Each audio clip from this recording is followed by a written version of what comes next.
For today's video, I kind of just wanted to take a step back from all the lists and the top 10s and stuff like that and just talk about the restricted free agents, because to me, it is a pretty frustrating topic. I'm super happy that there is no Detroit Red Wings players that are, some of the top RFAs this year, because I'm frustrated from the outside looking in, and I can only imagine how, fans of the Toronto Maple Leafs and fans of the Winnipeg Jets feel, and, just teams with top RFAs, because it must be very frustrating, because in a couple more weeks, training camps are going to get underway, and at this rate it is looking like a lot of solid young stars are going to be missing training camp, and that is definitely not something that you want to happen. We saw what happened with William Nylander. He missed training camp, missed a little bit of the season, and then when he came back he was kind of a shell of his former self, because it's hard to just jump right in after missing so much time. But now I'm just going to go over some of the top remaining restricted free agents. Obviously we have Mitch Marner. That's kind of the big one who gets the majority of the media coverage, and everybody likes to say that the remainder of the RFAs are kind of waiting on Mitch Marner to set the market. But in my opinion, the market was set by Austin Matthews when he signed that 5-year deal, and now I think the big thing of all these contract negotiations are these young players want 5-year deals, so at the end of those 5 years they can either cash out as a UFA or they'll still be an RFA and can get big money then as well, because the cap is most likely going to be up then, and then that just means more money for those players. So Mikko Rantanen as well, Braden Point, Patrik Laine, Tkachuk, Brock Besser, Kyle Connor, and then you have some of the lower end guys like Travis Konechny, Colin White, Kevin Fiala, and Anthony Beauvillier, and then you have defensemen like Charlie McAvoy, Zach Werenski, and Ivan Provorov. So there is a lot of talent that is still unsigned in the NHL, and I'm honestly curious to see, are we going to see some holdouts from some of these players, or over the next coming weeks, are we going to see a plethora of contracts being signed by a lot of these top RFAs? The one situation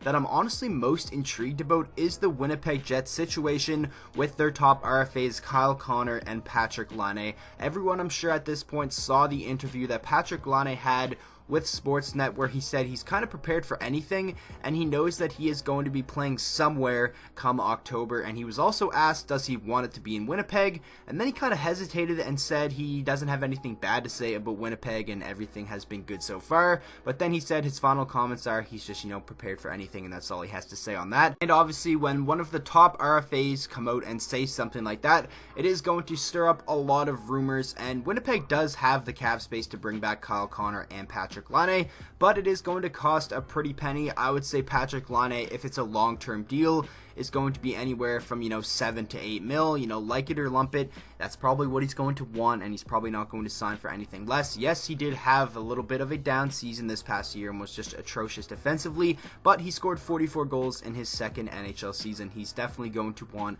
a lot of money, even though he didn't have the greatest year. But you never know, maybe for Winnipeg and their organization, this down year could have been a blessing in disguise, because maybe you save $1 million or $2 million on a contract that you would have had to give him if he scored like 50 goals or something like that, and he would have been around 9 or 10 mil or something along those lines. And then you have Kyle Connor as well, who in my opinion is honestly the better player of the two. I'm a big fan of Kyle Connor's game. He's one of my favorite players in the league, and I think he's probably going to be worth around $7.5 to $8 million as well, especially if it is a long-term deal, in the range of 7 to 8 years, and not one of those 5-year deals that I think a lot of these younger RFAs want. The next situation I wanted to touch on is Matthew Tkachuk and the Calgary Flames, because yesterday Tkachuk's agent came out and said that they gave their position to the Calgary Flames back in June, and what he means by that is probably term and money and kind of the contract structure that they're looking for. And if they gave that back to the Flames in June and there is still nothing done, that is definitely interesting, and they have about $7.7 million in projected cap space heading into next season via cap friendly, and they still have RFA Andrew Mangiapane to sign, and obviously Matthew Tkachuk as well.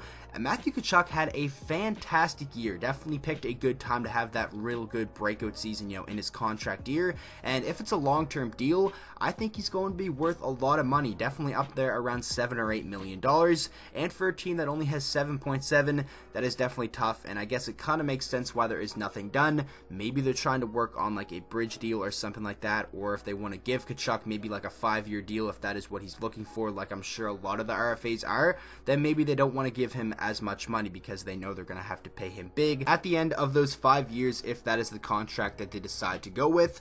But now I want to talk about the Mitch Marner situation, and I'm not going to spend too much time on this because I'm sure a lot of people are just sick and tired of hearing about it. But news came out not too long ago that Mitch Marner's camp has reached out to a Swiss team, so he could probably go and, train with them in the time of the NHL training camps, because obviously a lot of players, if they don't have a contract, they're not going to attend training camp. That makes sense. That usually happens, and I think this is a situation that we could see with a lot of players. Brock Boeser is still unsigned, and he was honestly one that I thought would get signed early, because it's not like anyone can offer sheet Brock Boeser. I think he is one of the players that can't get offer sheeted, so Vancouver has his complete rights unless they obviously want to go down the road of trading him. But again, this is just a really frustrating situation, even from a Red Wings fan looking at all these other teams struggling with their RFAs.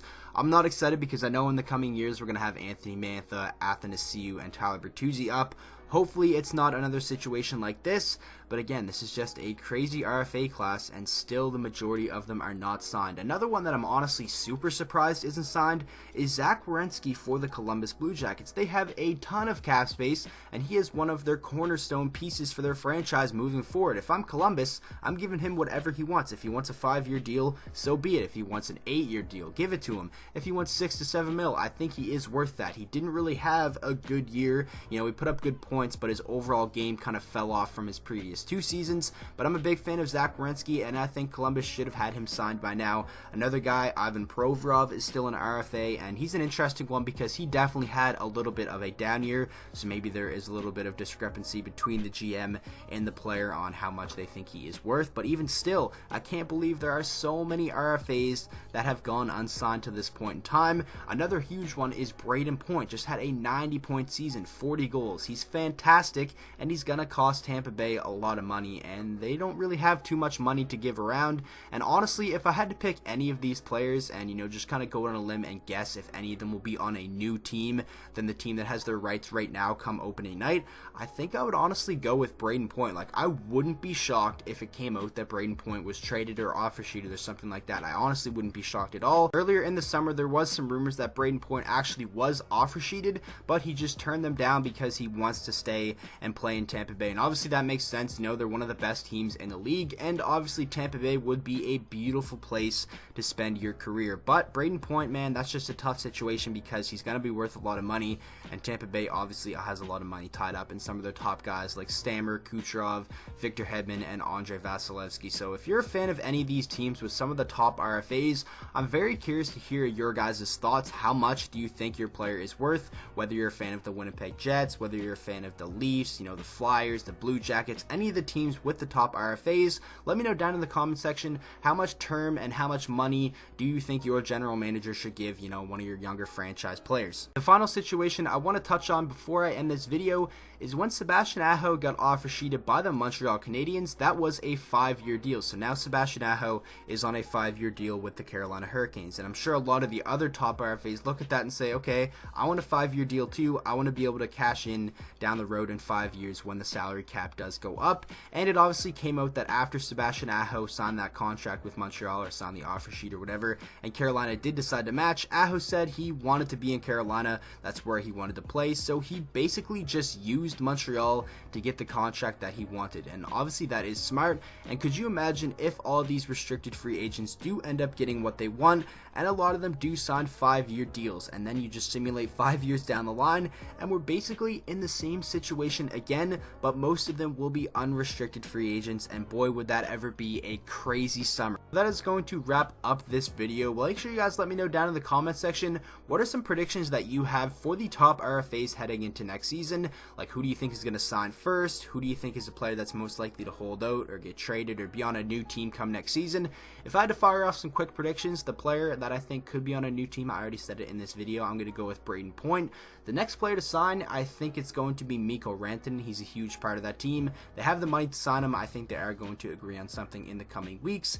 And then players that I think could hold out, honestly, Brock Boeser, Matthew Tkachuk, Mitch Marner. I wouldn't be surprised if any of those guys hold out, and maybe that bleeds into the preseason or the regular season or something along those lines. So I hope you guys did enjoy today's video. Like I said, make sure to let me know all your predictions down in the comment section below. And if you are not already, make sure to go check out my Instagram page. I'm going to link that down in the description. Make sure to follow me on Twitter Twitter as well. The link for that is obviously in the description. And I'm starting to use Patreon as well. I'm sure a lot of you guys know what that is. And after we hit 10 patrons, I'm going to be doing some giveaways over there. And I think I'm also going to start a fantasy hockey league just for some Patreons, you know, heading into next season. So that should definitely be fun. So make sure to go follow all my socials. And if you want to, you obviously never have to, you can become a Patreon. Links to all that will be down in the description below. And thank you guys so much for watching today's video. If you did enjoy, make sure to drop a like on it and subscribe to the channel for daily NHL content. And I will see you guys all in the next video.